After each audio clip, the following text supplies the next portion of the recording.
ముందుగా ముఖ్యాంశాలు. అన్నమయ్య జిల్లాలో పర్యటించిన ముఖ్యమంత్రి చంద్రబాబు రాయలసీమలోని ప్రతి ఎకరాకు నీళ్లు ఇవ్వాలన్న సంకల్పంతో పనిచేస్తున్నామని వ్యాఖ్య. రాష్ట్రానికి వెన్నుదన్నుగా నిలుస్తున్న ప్రధానికి ధన్యవాదాలు తెలిపిన డిప్యూటీ సీఎం పవన్ కళ్యాణ్. రాజకీయ అవసరాల కంటే దేశం ప్రజలు ముఖ్యమనేలా బడ్జెట్ ఉందని వ్యాఖ్య. పెన్షన్ల ప్రక్రియను పరిశీలించిన ఎన్టీఆర్ జిల్లా కలెక్టర్ లక్ష్మీషా. ఎన్నికల నియమావళిని దృష్టిలో ఉంచుకోవాలని అధికారులకు సూచన. ఇక డీటెయిల్స్ చూసి రాయలసీమలోని ప్రతి ఎకరాకు నీళ్లు ఇవ్వాలనే సంకల్పంతో పనిచేస్తున్నట్లు ముఖ్యమంత్రి చంద్రబాబు నాయుడు చెప్పారు. బనకచెర్ల ప్రాజెక్టు ద్వారా గోదావరి నీళ్లను రాయలసీమకు తీసుకొచ్చేందుకు ప్రణాళికలు రూపొందిస్తున్నట్లు తెలిపారు. ఐటీ ఉద్యోగులకు జిల్లాల వారీగా వర్క్ స్టేషన్లు ఏర్పాటు చేస్తామని ఆయన హామీ ఇచ్చారు. ఎన్టీఆర్ భరోసా సామాజిక పెన్షన్లను నెల నెలా స్వయంగా లబ్ధిదారుల ఇళ్లకు వెళ్లి అందజేస్తున్న సీఎం చంద్రబాబు నేడు అన్నమయ్య జిల్లాలో పర్యటించారు. సంబేపల్లి మండలం మేటుకట్లలో ఇంటింటికి వెళ్లి పింఛన్లు అందజేశారు. అదేవిధంగా పలు అభివృద్ధి పనులకు శంకుస్థాపన చేశారు. ఈ సందర్భంగా ఆయన మాట్లాడుతూ రాయలసీమలో ప్రతి ఎకరాకు నీళ్లిచ్చి కరువు అనే మాట వినబడకుండా చేస్తామని స్పష్టం చేశారు. ప్రతి ఒక్కరూ ఏఐ సాంకేతికత వినియోగంలో నైపుణ్యం సాధించాలని ఆకాంక్షించారు.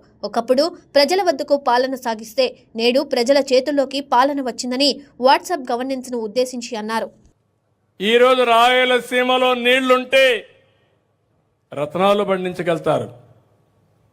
ఈ రోజు మీరు చూసినప్పుడు ఏదైతే అమలాపురం ఏరియా కంటే కోనసీమ కంటే ఎక్కువ ఆదాయం వచ్చే ప్రాంతం రాయలసీమ ఈరోజు ఇప్పటికే ప్రారంభమైంది. అమలాపురం కంటే అనంతపురం ఆదాయం పెరిగింది. దానికి కారణం నీళ్లు ఇవ్వడం, అదే సమయంలో హార్టికల్చర్ పంటలకు ప్రాధాన్యత ఇవ్వడం. అందుకే ఆలోచించాను, నా జీవితంలో కోరుకుంది రాయలసీమకు ప్రతి ఒక్క ఎకరాకు నీళ్లిచ్చి మీ రుణం తీర్చుకోవాలి. రాయలసీమ బిడ్డగా ఎన్టీ రామారావు ప్రారంభించిన ఈ కార్యక్రమాన్ని పూర్తి చేయాలని ఈరోజు ఒకే ఆలోచన నాకు. ఈ రాష్ట్రం నెంబర్ 1 రాష్ట్రం కావాలి. తెలుగు జాతి నెంబర్ 1గా ఉండాలి. ప్రపంచంలోనే అగ్రజాతిగా తయారు చేయడానికి నేను అనేక విషయాలు ఆలోచిస్తున్నా. రాయలసీమకు నీళ్లు రావాలంటే పోలవరం నుంచి బనకచెర్ల వరకు గోదావరి నుంచి పెన్నా అనుసంధానం చేస్తాం. 80,000 కోట్ల రూపాయల అవసరం. ఏం చేయాలని ఆలోచిస్తున్నా. వినూత్నమైన కార్యక్రమాలు వస్తే తప్ప సాధ్యం కాదు. కేంద్రాన్ని మెప్పిస్తాం. మీరు కూడా భగవంతుని ప్రార్థిస్తా ఉండండి ఇది జరగాలని.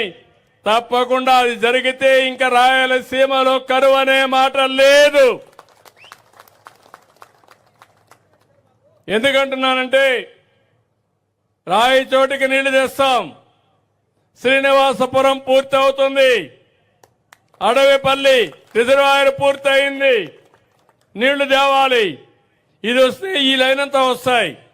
అదే మరి ఒకసారి కరువు వచ్చిన నీళ్లు రావాలంటే గోదావరిలో సంవత్సరం 2000 టీఎంసీ నీళ్లు సముద్రంలోకి పోతున్నాయి. ఇది ఎవరికీ నష్టం లేదు. సముద్రం లేకపోయే నీళ్లు, రాజమండ్రి దగ్గర సముద్రం లేకపోయే నీళ్లు నేరుగా బనకచెర్లకు తీసుకొచ్చి రాయచోటికి తీసుకొస్తామంటే అది ఈ ప్రభుత్వ విధానం, ఈ ప్రభుత్వ ఆలోచన. అందరం అంటాం నీళ్లు ప్రాణాధారం అని, నీళ్లుంటే ఏమైనా చేస్తామని. ఆ నీళ్లను తెచ్చే విధానం చాలా ముఖ్యం. అదే చేస్తామని చెప్పి కూడా నేను మీకు తెలియజేస్తున్నా. వికసిత్ భారత్ వైపు నడిపించేలా కేంద్రం బడ్జెట్ ఉందని డిప్యూటీ సీఎం పవన్ కళ్యాణ్ స్పష్టం చేశారు. ఏపీకి అమూల్యమైన ప్రోత్సాహం ఇస్తున్న ప్రధాని మోదీకి ధన్యవాదాలు తెలియజేశారు. రాజకీయ అవసరాల కంటే దేశం ప్రజలు ముఖ్యమనే కేంద్ర ప్రభుత్వ సమున్నత దృక్పథం ప్రవేశపెట్టిన బడ్జెట్లో కనిపించిందన్నారు. కేంద్రం ప్రవేశపెట్టిన బడ్జెట్ పై డిప్యూటీ సీఎం పవన్ కళ్యాణ్ స్పందించారు. ఈ సందర్భంగా ఆయన మాట్లాడుతూ రైతులు, మహిళలు, మధ్యతరగతి ప్రజలు ఇలా ప్రతి ఒక్కరి సంక్షేమాన్ని, అభివృద్ధిని దృష్టిలో ఉంచుకున్నారని గుర్తు చేశారు. 10 లక్షల విలువైన క్రెడిట్ క్రెడిట్ కార్డులు మంజూరు చేయడం వల్ల సూక్ష్మ మధ్యతరహా పరిశ్రమలకు ఊతం దొరుకుతుందని అభిప్రాయపడ్డారు. 5 లక్షల మంది ఎస్సీ, ఎస్టీ, మహిళా ఔత్సాహిక పారిశ్రామికవేత్తలకు 2 కోట్ల రుణాలు ఇవ్వడం ద్వారా ఆ వర్గాల్లోని మహిళల ఆర్థిక స్వావలంబన సాధ్యమవుతుందని అన్నారు. 12 లక్షల వరకు వ్యక్తిగత ఆదాయ పన్ను మినహాయింపు మూలంగా ఉద్యోగ వర్గాలకు ఎనలేని ఊరట లభిస్తోందని పవన్ కళ్యాణ్ తెలిపారు. రాష్ట్ర ప్రభుత్వ మార్గదర్శకాల ప్రకారం ఎన్నికల ప్రవర్తన నియమావళిని దృష్టిలో ఉంచుకొని పటిష్ట పర్యవేక్షణతో ఎన్టీఆర్ భరోసా పెన్షన్ల పంపిణీ ప్రక్రియను సజావుగా చేపట్టడం జరిగిందని జిల్లా కలెక్టర్ జి. లక్ష్మీషా అన్నారు. ఎన్టీఆర్ భరోసా ద్వారా సామాజిక భద్రత పెన్షన్ల పంపిణీలో భాగంగా జిల్లా కలెక్టర్ లక్ష్మీషా కంచుకచర్ల మండలంలోని పరిటాల, ఇబ్రహీంపట్నం మండలం మూలపాడులో పర్యటించారు. ప్రభుత్వ ఉద్యోగుల ద్వారా ఇంటింటికి వెళ్లి పెన్షన్లు అందిస్తున్న ప్రక్రియను పరిశీలించారు. ఉదయం 6 గంటలకు పంపిణీని ప్రారంభించి మొదటి రోజే జిల్లాలో 2,29,913 పెన్షన్లకు 98.20 కోట్లు పంపిణీని పూర్తి చేసేందుకు కృషి చేయడం జరిగిందన్నారు. గ్రామీణ, పట్టణ ప్రాంతాల్లో అధికారుల పర్యవేక్షణలో ఎక్కడా ఎలాంటి ఇబ్బంది లేకుండా లబ్ధిదారులకు పెన్షన్లు అందిస్తామని ఆయన తెలిపారు. శ్రీకాళహస్తీశ్వరాలయ మహాశివరాత్రి ఉత్సవాల్లో సామాన్య భక్తులను సంతృప్తికర దర్శనం కల్పించడమే లక్ష్యమని మంత్రులు ఆనం రామనారాయణ రెడ్డి, అనగాని సత్యప్రసాద్ వెల్లడించారు. ఈ నెల 21 నుండి మార్చి 6వ తేదీ వరకు 14 రోజుల పాటు జరిగే శివరాత్రి ఉత్సవాల్లో ఎలాంటి అవాంఛనీయ ఘటనలకు తావు లేకుండా నిర్వహిస్తామన్నారు. ముక్కంటి ఆలయ మహాశివరాత్రి ఉత్సవాల నిర్వహణపై శ్రీకాళహస్తి పురపాలక సంఘ కార్యాలయంలో ఎమ్మెల్యే బొజ్జల సుధీర్ రెడ్డి, కలెక్టర్ వెంకటేశ్వర్తో కలిసి సమీక్ష సమావేశం నిర్వహించారు. ఆ వివరాలను మంత్రులు మీడియాతో మాట్లాడుతూ ఎన్నడూ లేని విధంగా ఈ సంవత్సరం ఉత్సవాల్లో భక్తులకు ఉచిత లడ్డు ప్రసాదాన్ని పంపిణీ చేయాలని నిర్ణయించామని తెలిపారు. మహిళలకు జ్ఞాన ప్రసూనాంబిక అనుగ్రహ ప్రసాదంగా రవిక, గాజులు, పసుపు, కుంకుమను సారిగా ఇవ్వనున్నట్లు చెప్పారు. వీవీఐపీ, వీఐపీల కోసం ప్రత్యేక టైం స్లాట్ కేటాయించామన్నారు. పిల్లలు తప్పిపోతే సులభంగా గుర్తించేలా జియో ట్యాగింగ్ ఏర్పాటు చేస్తున్నట్లు చెప్పారు. స్వామి అమ్మవార్ల కళ్యాణం రోజున పట్టు వస్త్రాలు సమర్పించేందుకు సీఎం చంద్రబాబును ఆహ్వానించామన్నారు. ట్రాఫిక్ సమస్యను పరిష్కరించేందుకు బైపాస్ రోడ్డు నుండి తాత్కాలిక రోడ్డు నిర్మించేందుకు అనుమతించామని తెలిపారు. జనం లక్షలాది మంది వస్తారు. మూలా నక్షత్రం వస్తారు, విజయదశమి రోజు వస్తారు. సాక్షాత్తు గౌరవ ముఖ్యమంత్రి గారి అమ్మవారికి పట్టు వస్త్రాలు ఇవ్వడానికి వస్తారు. వీవీఐపీ తాకిడి ఎక్కువ ఉన్నటువంటి ప్రాంతం కనకదుర్గ అమ్మవారి యొక్క ఉత్సవం. ఆ ఉత్సవాలనే చాలా విజయవంతంగా మన ప్రభుత్వం నడిపింది. ఆ కీలకమైన అధికార యంత్రాంగం అంతా ఇక్కడ ఉంది.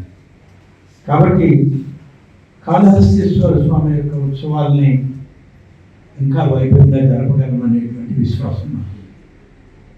ఎప్పుడూ లేనటువంటిది, గతంలో కూడా ఎప్పుడు చేయనటువంటిది ఒక ప్రయత్నం చేసాం. నేను అదే ఇప్పుడు కలెక్టర్ గారికి, ఎస్పీ గారికి కూడా సజెస్ట్ చేశాను. మనకి దగ్గర ఉన్నటువంటి ఖాళీ ప్రాంతాల్లో ప్రదేశాలను చూసుకొని, మనదే ఉంది, మన దేవస్థానందే కాలేజీ ఉంది. ఆ కాలేజీ స్థలం అంతా మనం చదువు చేయించి పెడితే మేజర్ పెద్ద పెద్ద బస్సులు బయట నుంచి వచ్చేటువంటి యాత్రా స్పెషల్స్ అన్నీ అక్కడే పార్కింగ్ చేసుకుంటే మినీ బస్సెస్ని లోపలికి తెచ్చుకునే ప్రయత్నం చేయాలి. చిన్న చిన్న టెంపో ట్రావెల్ వ్యాన్స్ కానీ, లేదంటే మినీ బస్సెస్, స్కూల్ బస్సెస్, ఇటువంటివన్నింటినీ షటిల్ సర్వీస్ కింద, ఫ్రీ సర్వీస్ కింద ఆ ప్రాంతం నుంచి ఇక్కడ దాన్ని పెట్టుకున్నామంటే మీకు ట్రాఫిక్ జామ్ తగ్గేటువంటి అవకాశం. ఎందుకంటే మేము వీవీఐపీసీని కూడా ఒక 20 కార్లు కింద పెట్టాం కనకదుర్గమ్మ ఆలయంలో. కింది కొండ దగ్గర ఎంత పెద్ద వీవీఐపీ కానీ అక్కడ ఎక్సెప్ట్ ముఖ్యమంత్రి గారు తప్ప, వారితో వచ్చిన 4 కార్లు తప్ప మిగిలిన అందరూ కూడా కింద నుంచి పోలీస్ అరేంజ్ చేసిన కార్లోనే పైకి వచ్చేవారు. మేము కూడా అలాగే వెళ్ళాము. మళ్ళీ ఆ కార్లలో కిందకు వచ్చి మా కార్లు తీసుకున్నాం. అటువంటి ఆంధ్రప్రదేశ్ మెడికల్ కౌన్సిల్ కు చైర్మన్ ను వెంటనే నియమించాలని ఏఎస్ఎఫ్ రాష్ట్ర అధ్యక్షుడు గుజ్జుల వలరాజు ప్రభుత్వాన్ని డిమాండ్ చేశారు. విదేశాలలో చదివిన విద్యార్థులకు రిజిస్ట్రేషన్ సర్టిఫికెట్ ఇవ్వకుండా అన్యాయం చేస్తున్నారని మండిపడ్డారు. ఆంధ్రప్రదేశ్ మెడికల్ కౌన్సిల్ కు చైర్మన్ ను వెంటనే నియమించాలని, ఫార్మసీ కౌన్సిల్ కు తక్షణమే ఎన్నికలను నిర్వహించాలని కోరుతూ ఎన్టీఆర్ హెల్త్ యూనివర్సిటీ ఎదుట ఏఎస్ఎఫ్ ఆధ్వర్యంలో ఆందోళన కార్యక్రమం చేపట్టారు. ఈ సందర్భంగా వలరాజు మాట్లాడుతూ కూటమి ప్రభుత్వం విద్యను చీకటిలోకి నెట్టివేస్తుందన్నారు. ఏపీఎంసీకు చైర్మన్ ను ఎందుకు నియమించలేకపోతున్నారని ప్రశ్నించారు. వైద్య విద్యార్థుల సమస్యలు ప్రభుత్వానికి పట్టవా అని నిలదీశారు. ఫారిన్ వైద్య విద్యార్థులకు రిజిస్ట్రేషన్ సర్టిఫికెట్ ఇవ్వకుండా అన్యాయం చేస్తున్నారని మండిపడ్డారు. రాష్ట్రానికి వైద్య కళాశాల కళాశాలలు వద్దని చెప్పడం దుర్మార్గమన్నారు. అనంతరం సాయి కుమార్ మాట్లాడుతూ సమస్యల పరిష్కారం కోసం ఎన్టీఆర్ యూనివర్సిటీ చుట్టూ తిరిగినా ప్రయోజనం లేకుండా పోయిందన్నారు. ఏపీ మెడికల్ కౌన్సిల్కు చైర్మన్ నియమించని పక్షంలో ఆందోళన ఉధృతం చేస్తామని హెచ్చరించారు. ఇవాళ ఆంధ్రప్రదేశ్ ప్రభుత్వం 7 నెలలు గడుస్తూ ఉంది. 100 రోజుల పాలన సంబరాలు జరుపుకుంది. మరి వైద్య విద్యార్థుల జీవితాలను చీకటి రోజుల్లోకి నెట్టి వేస్తూ ఉంది. అందువల్ల విజయవాడ నగరంలోని ఎన్టీఆర్ హెల్త్ యూనివర్సిటీ వద్ద అఖిల భారత విద్యార్థి ఫెడరేషన్ ఏఐఎస్ఎఫ్ ఆధ్వర్యంలో వైద్య విద్యకు సంబంధించినటువంటి ఏపీఎంసీకి చైర్మన్ నియమించాలని చెప్పి ధర్నా నిర్వహిస్తూ ఉన్నాం. మరి ఇవాళ అఖిల భారత విద్యార్థి సమాఖ్య ఆధ్వర్యంలో మేము పోరాటాలు చేస్తూ ఉంటే ప్రభుత్వం పెడచెవిన పడతా ఉంది. సూటిగా స్పష్టంగా ఈ ప్రభుత్వానికి ఒకటే చెప్తా ఉన్నాం, ఆంధ్రప్రదేశ్ మెడికల్ కౌన్సిల్కు 7 నెలలు గడుస్తూ ఉన్నా మీరు చైర్మన్ పదవిని ఎందుకు నియమించలేక ఉన్నారు? అదేవిధంగా ఫార్మసీ కౌన్సిల్కు ఎన్నికలు ఎందుకు నిర్వహించలేకపోతా ఉన్నారు? 5,000 మంది విద్యార్థులు ఓ పక్కన దానికి సంబంధించినటువంటి రిజిస్టర్ చేసుకున్నా ఎందుకు మీరు ఆ సమస్యను పరిష్కరించలేకపోతా ఉన్నారు? మరి ఫారెన్ గ్రాడ్యుయేట్కి సంబంధించినటువంటి సర్టిఫికేట్, పర్మనెంట్ సర్టిఫికేట్ ఎందుకు ఇవ్వలేకపోతా ఉన్నారు? పైపెచ్చు ఇవాళ వైద్య శాఖ మంత్రి సుభిక్షంగా నడుస్తూ ఉందని చెప్పి ప్రకటిస్తూ ఉన్నారు. పడిలేచ కెరటం పవన్ కళ్యాణ్ గారికి ఇవాళ వైద్య విద్యార్థులకు సంబంధించినటువంటి సమస్యలు పట్టవని చెప్పి మేము అడుగుతా ఉన్నాం. విద్యాశాఖ మంత్రి రోజుకో ట్వీట్ ప్రకటిస్తూ ఉన్నాడు, విద్యార్థుల సమస్యలు మేము ఇన్స్టెంట్గా సమస్యలు పరిష్కరిస్తామని చెప్పి. ఎక్కడ ఏ సమస్యలు పరిష్కరిస్తూ ఉన్నారు? మెడికల్ విద్యకు సంబంధించి ఇన్స్టెంట్ సర్జరీ చేసి ఇవాళ ఈ రాష్ట్రంలో ఉన్నటువంటి ఏపీ మెడికల్ కౌన్సిల్కు చైర్మన్ నియమించాలని చెప్పి ఆల్ ఇండియా స్టూడెంట్ ఫెడరేషన్గా మేము డిమాండ్ చేస్తూ ఉన్నాం. లేని పక్షంలో పెద్ద ఎత్తున ఆందోళనకు సిద్ధమవుతామని చెప్పి తెలియజేస్తా ఉన్నాం. ఏదైతే ఫారెన్ గ్రాడ్యుయేట్స్ ఉన్నారో వారికి పర్మనెంట్ రిజిస్ట్రేషన్ సర్టిఫికేట్ ఇవ్వాలంటే నీ ప్రభుత్వానికి ఎందుకు ఇంత చిత్తశుద్ధి లేకుండా నిద్ర వ్యవస్థలో ఉందో విద్యార్థులకు వెంటనే సమాధానం చెప్పాల్సినటువంటి అవసరం ఉంది. లక్షల రూపాయలు ఖర్చు పెట్టి ఫారెన్లో గ్రాడ్యుయేట్ చేసి వచ్చారు. అలాంటి విద్యార్థులకు రిజిస్ట్రేషన్ సర్టిఫికేట్ ఇవ్వాలంటే నీ ప్రభుత్వం దగ్గరికి చెప్పుల రియల్గా తిరగాల. ఎన్టీఆర్ హెల్త్ యూనివర్సిటీ దగ్గరికి ఒక చైర్మన్ని నియమించాలంటే మాసాలు తిప్పుకోవాలా అని చెప్పి మేము అడుగుతా ఉన్నాం. ఇవాళ పవన్ కళ్యాణ్ గారు మాట్లాడుతూ ఉన్నారు, వైద్య శాఖ మంత్రి మాట్లాడుతూ ఉన్నారు, విద్యాశాఖ మంత్రి మాట్లాడుతూ ఉన్నారు. గత ప్రభుత్వంలో 17 మెడికల్ కళాశాలలు వచ్చినటువంటి పర్మిషన్ వచ్చినటువంటి మెడికల్ కళాశాలకు కూడా మీరు అనుమతులు లేవు, అవసరం లేదని చెప్పి మెడికల్ కౌన్సిల్ ఆఫ్ ఇండియాకు లెటర్ రాసి పంపించారు. దుర్మార్గమైనటువంటి ప్రభుత్వం. దుర్మార్గంగా అయితే ప్రజల రక్త మాంసాల నుంచి కట్టేటువంటి డబ్బులతో ఇవాళ ప్రభుత్వం మెడికల్ కళాశాలలు కడతా అంటే వాటిని పబ్లిక్ ప్రైవేట్ దాని కింద మీరు ప్రైవేట్ పరం చేస్తూ ఉన్నారు. అన్ని అంశాలు గుర్తుపెట్టుకొని మీరు విద్యార్థులకు ప్రజలకు న్యాయం చేయకపోతే భవిష్యత్తులో పెద్ద ఎత్తున పోరాటానికి శ్రీకారం చుడతామని చెప్పి తెలియజేస్తా ఉన్నాం. రాష్ట్రంలో దేశంలో అత్యధిక జనాభా ఉండి కూడా రాజ్యాధికారం కోసం బీసీలు పోరాటం చేయాల్సి వస్తుందని జాతీయ బీసీ సంక్షేమ సంఘం రాష్ట్ర అధ్యక్షులు వై నాగేశ్వరరావు యాదవ్, రాష్ట్ర ఇన్ఛార్జ్ మహిళా అధ్యక్షురాలు యలగాల నూకాలమ్మ స్పష్టం చేశారు. బీసీలు ఆర్థికంగా, రాజకీయంగా, సామాజికంగా అన్ని రంగాలలో వెనుకబడి ఉన్నారని, రాజ్యాధికారం పొందడం ద్వారానే బీసీల అభివృద్ధి జరుగుతుందని వెల్లడించారు. జాతీయ బీసీ సంక్షేమ సంఘం ఎన్టీఆర్ జిల్లా అధ్యక్షుడు నమ్మి భానుప్రకాష్ యాదవ్ ఆధ్వర్యంలో ఆల్ ఫ్యాక్టరీ సమీపంలోని వాల్మీకి భవన్లో ప్రత్యేక కార్యక్రమం జరిగింది.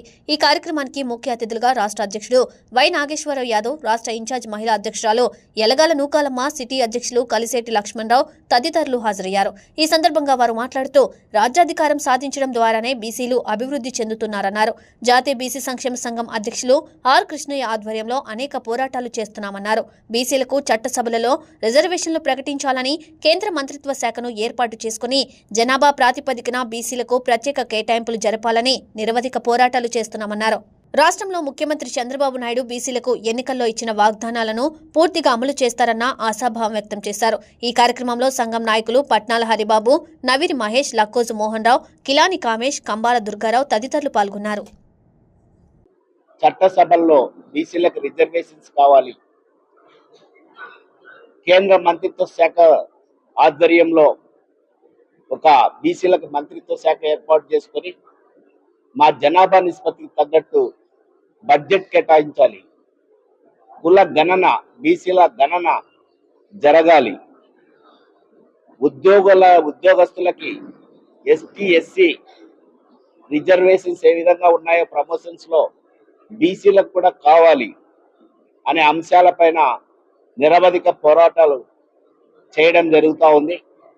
అందులో భాగంగానే మొన్ననే మరి మా ప్రస్తుత సీఎం గారు పెద్దలు గౌరవనీయులు చంద్రబాబు నాయుడు గారు అయితేనేమి, మా యువ నాయకుడు లోకేష్ బాబు గారు అయితేనేమి పెద్ద ఎత్తున ఏదైతే ఎలక్షన్స్ ముందు పాదయాత్రలో హామీలు ఇచ్చారో బీసీలను ఆదుకుంటామని దానిని ఖచ్చితంగా నిలబెడతాము, ఖచ్చితంగా బీసీలకు సహాయ సహకారాలు అందిస్తాము.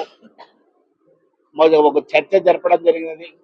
దాంట్లో గత ప్రభుత్వం 24%తో స్థానిక సంస్థల్లో మరి రిజర్వేషన్స్ ఎలక్షన్స్ జరిపితే ఖచ్చితంగా 34% కొనసాగిస్తామని చెప్పడం, బీసీలకు ఒక రక్షణ చట్టాన్ని కల్పిస్తామని చెప్పడం, 37,000 బడ్జెట్ని కేటాయించి నిన్ననే మరి కుల వృత్తులకు సంబంధించి బీసీ కార్పొరేషన్ తరఫున 800 కోట్ల చిల్లర అమౌంట్ రిలీజ్ చేయడం నిజంగా హర్షించదగ్గ విషయం. అలాగే ప్రతి జిల్లాకి బీసీ భవనాలను ఏర్పాటు చేస్తాం. బీసీలకు నామినేటెడ్ పదవుల్లో 50% ఇస్తాం. మరి అట్లాగే మంత్రి పదవుల్లో కూడా 8 మందిని నియమించాం. అట్లాగే ఎంపీలను కూడా ఖచ్చితంగా జనాభా నిష్పత్తి ప్రకారం ఇస్తాం అని చెప్పడం శుభసూచకం. వారికి జాతీయ బీసీ సంక్షేమ సంఘం తరఫున కృతజ్ఞతలు తెలియజేస్తాం. చెత్త నుండి సంపద సృష్టి కేంద్రం పూర్తి స్థాయిలో పనిచేసేలా, సామర్థ్యం మేరకు వర్మీ కంపోస్టును తయారు చేసేలా సిబ్బందికి జిల్లా కలెక్టర్ లక్ష్మీ షా ఆదేశాలు ఇచ్చారు. పరిటాలలో చెత్త నుండి సంపద సృష్టి కేంద్రాన్ని కలెక్టర్ పరిశీలించారు. గ్రామంలో పారిశుద్ధ్య కార్యక్రమాల నిర్వహణ తీరును, డ్రైన్లను పరిశీలించి సిబ్బందితో మాట్లాడారు. తడి చెత్త, పొడి చెత్తను విడివిడిగా సేకరిస్తున్న విధానాన్ని పరిశీలించారు. అరకు లోయలో నిర్వహిస్తున్న అరకు చలి ఉత్సవం 2వ రోజు అదిరిపోయింది. ఉత్సవం జరిగే డిగ్రీ కళాశాల మైదానం సందర్శకులతో కిటకిటలాడింది. ప్రధాన వేదికపై సాంస్కృతిక కార్యక్రమాలు అలరించాయి. పలు రకాల గిరిజన సాంప్రదాయ సాంస్కృతిక కార్యక్రమాలు కనువిందు చేశాయి. వీకెండ్ కావడంతో పర్యాటకులు, స్థానిక గిరిజనులు పెద్ద ఎత్తున తరలివచ్చి సందడి చేశారు. ఫుడ్ స్టాల్స్ రద్దీగా ఉన్నాయి. Manipur, Nagaland, Tamil Nadu handlooms, embroidering stalls పర్యాటకులతో కిటకిటలాడాయి. బొర్రా గుహల వద్ద సైక్లింగ్ పోటీలను కలెక్టర్ దినేష్ కుమార్ ప్రారంభించారు. బొర్రా గుహల నుండి అరకులోయ వరకు ఈ పోటీలను నిర్వహించారు. అలాగే పద్మాపురం గార్డెన్స్ లో అరకు బొకేలను collector Dinesh Kumar, JC Abhishek Goud, ITDA PO Abhishek, sub collector Shauryaman Patel ఆవిష్కరించారు.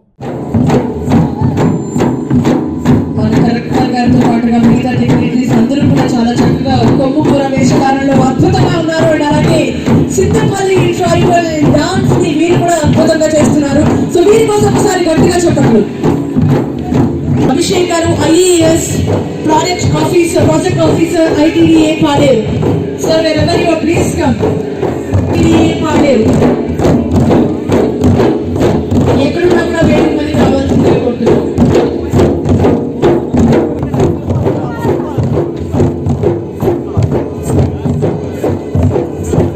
కేంద్ర ప్రభుత్వం ప్రవేశపెట్టిన బడ్జెట్ విజన్ 2047 వికసిత్ భారత్ లక్ష్య సాధనకు భరోసాగా నిలుస్తుందని రాష్ట్ర గనులు, భూగర్భ వనరులు, ఎక్సైజ్ శాఖ మంత్రి కొల్లు రవీంద్ర అన్నారు. కేంద్ర బడ్జెట్లో ఏపీకి కేటాయింపులపై ఆయన హర్షం వ్యక్తం చేశారు.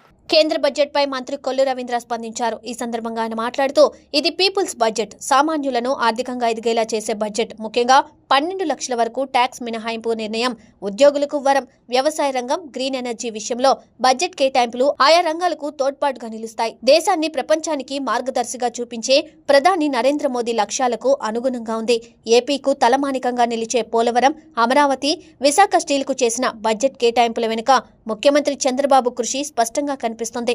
రాష్ట్ర ప్రయోజనాలు కాపాడే విషయంలో ఈ బడ్జెట్ ఎంతో కీలకంగా నిలుస్తుంది. పోలవరం ప్రాజెక్టుకు కేటాయించిన నిధులతో పోలవరం ద్వారా ప్రతి ఎకరాకు సాగునీరందించాలనే చంద్రబాబు నాయుడు లక్ష్య సాధనకు కేంద్ర ప్రభుత్వ సహకారాన్ని మనస్ఫూర్తిగా స్వాగతిస్తున్నాం. బడ్జెట్ కేటాయింపుల్లో ఏపీకి అధిక ప్రాధాన్యం కల్పించినందుకు ప్రధాని మోదీ, ముఖ్యమంత్రి చంద్రబాబు నాయుడికి ప్రత్యేక ధన్యవాదాలని మంత్రి స్పష్టం చేశారు. ఈరోజు కేంద్ర ప్రభుత్వం ప్రధానమంత్రి నరేంద్ర మోడీ గారి నాయకత్వంలో కేంద్ర ఆర్థిక శాఖ మంత్రివర్యులు నిర్మలా సీతారామన్ గారు ప్రవేశపెట్టినటువంటి బడ్జెట్ ఇది పీపుల్స్ బడ్జెట్. విజన్ 2047కి, వికసిత భారత్కి మరి ఒక బాటగా ఈ బడ్జెట్ నిలుస్తుందని ఖచ్చితంగా చెప్పవచ్చు. ముఖ్యంగా వ్యవసాయ రంగం పైన, అదేవిధంగా గ్రీన్ ఎనర్జీ పైన మరి ఈ బడ్జెట్లో కేటాయింపులు అనేది చాలా స్వాగతించాల్సినటువంటి విషయం. అట్లాగే సామాన్యులకు కూడా ఇబ్బంది కలిగించకుండా ఈ బడ్జెట్లో తీసుకున్నటువంటి విధానాన్ని భారత్ రాబోయే తరానికి ఒక ప్రపంచంలోనే ఒక మేటిగా నిలబడేదానికి ఇది ఖచ్చితంగా నిలబడదని చెప్పొచ్చు. అదేవిధంగా ఏపీలో ఆంధ్రప్రదేశ్ రాష్ట్రంలో పోలవరానికి, అదేవిధంగా అమరావతికి, విశాఖ స్టీల్స్కి, ఇలా అనేక రంగాలకి, పోర్ట్లకి మరి నిధులు కేటాయింపు చేయటం నిజంగా కేంద్ర ప్రభుత్వాన్ని స్వాగతిస్తున్నాం. అలాగే గౌరవ ముఖ్యమంత్రి చంద్రబాబు నాయుడు గారు చేసినటువంటి కృషి, కేంద్రంతో సానుకూలంగా వెళ్తూ రాష్ట్ర ప్రయోజనాలు కాపాడుతూ ముందుకు వస్తున్నందుకు చంద్రబాబు నాయుడు గారికి కూడా ప్రత్యేకంగా ధన్యవాదాలు తెలియజేస్తా ఉన్నాను. అలాగే ఈ బడ్జెట్లో ఉద్యోగస్తులకి ముఖ్యంగా ఒక భరోసా కల్పించే విధంగా ట్యాక్సేషన్ విధానాన్ని మరి ప్రతి ఒక్కరు కూడా హర్షించాలి. అలాగే ముఖ్యంగా సాగునీటి ప్రాజెక్టులకు కానీ, పోలవరం ప్రాజెక్టుకి కానీ, ఇలా వ్యవసాయ రంగానికి వనరులు కేటాయింపు అనేది నిజంగా విప్లవాత్మకంగా తీసుకున్న నిర్ణయంగా మనం అందరం కూడా చెప్పుకోవచ్చు. ప్రతి ఎకరాకి నీరు అందించాలనే లక్ష్యంతో ఇవాళ కేంద్ర ప్రభుత్వం ఈ బడ్జెట్లో ముందుకెళ్ళడం అనేది నిజంగా చాలా గొప్ప విషయం. ఈ ట్యాక్సేషన్ విధానంలో కూడా మరి ఎవరికీ భారం కాకుండా చేసినటువంటి నిర్ణయాలని మరి మనస్ఫూర్తిగా స్వాగతిస్తూ మరి రాష్ట్ర ప్రయోజనాలను కూడా కాపాడే విధంగా ఈరోజు కేంద్ర బడ్జెట్లో మరి అవకాశం కల్పించినటువంటి ప్రధాని నరేంద్ర మోడీ గారికి, అలాగే బడ్జెట్ను ప్రవేశపెట్టిన నిర్మలా సీతారామన్ గారికి, రాష్ట్రం కోసం అహర్నిశలు కష్టపడుతున్న చంద్రబాబు నాయుడు గారికి, అలాగే నాయకులందరికీ కూడా ప్రత్యేకంగా కేంద్ర మంత్రులకి, అలాగే ఉప ముఖ్యమంత్రి పవన్ కళ్యాణ్ గారికి అందరూ కూడా ప్రత్యేకంగా ధన్యవాదాలు తెలియజేస్తాం. వార్తలు ముగించే ముందు హెడ్లైన్స్ మరోసారి. అన్నమయ్య జిల్లాలో పర్యటించిన ముఖ్యమంత్రి చంద్రబాబు, రాయలసీమలోని ప్రతి ఎకరాకు నీళ్లు ఇవ్వాలన్న సంకల్పంతో పనిచేస్తున్నామని వ్యాఖ్య. రాష్ట్రానికి వెన్నుదన్నుగా నిలుస్తున్న ప్రధానికి ధన్యవాదాలు తెలిపిన డిప్యూటీ సీఎం పవన్ కళ్యాణ్, రాజకీయ అవసరాల కంటే దేశం ప్రజలు ముఖ్యమనేలా బడ్జెట్ ఉందని వ్యాఖ్య. పెన్షన్ల ప్రక్రియను పరిశీలించిన ఎన్టీఆర్ జిల్లా కలెక్టర్ లక్ష్మీషా, ఎన్నికల నియమావళిని దృష్టిలో ఉంచుకోవాలని అధికారులకు సూచన. శ్రీ ఫైబర్ న్యూస్ ఇంతటితో సమాప్తం. మరొక బులెటిన్ మళ్ళీ కలుద్దాం.